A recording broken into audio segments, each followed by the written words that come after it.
In the coming weeks and months, Congress will be engaged in the difficult issue of how best to reform health care in America.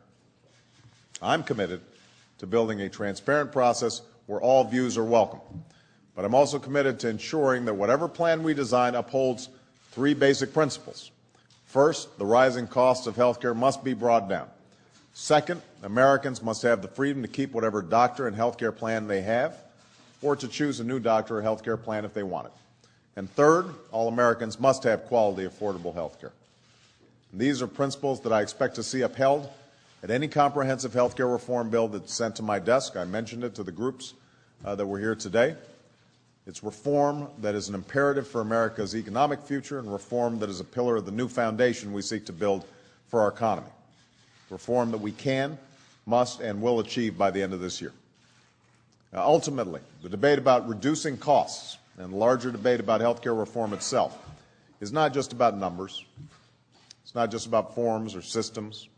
It's about our own lives and the lives of our loved ones. And I understand that. As I mentioned before, during the course of the campaign, my mother passed away from ovarian cancer a little over a decade ago.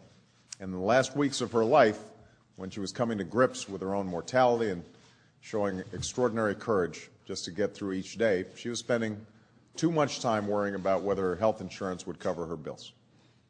So I know what it's like to see a loved one who's suffering, but also having to deal with a broken health care system. I know that pain is shared by millions of Americans all across this country. And that's why I was committed to health care reform as a presidential candidate. That's why health care reform is a key priority to this presidency. That's why I will not rest until the dream of health care reform is finally achieved in the United States of America.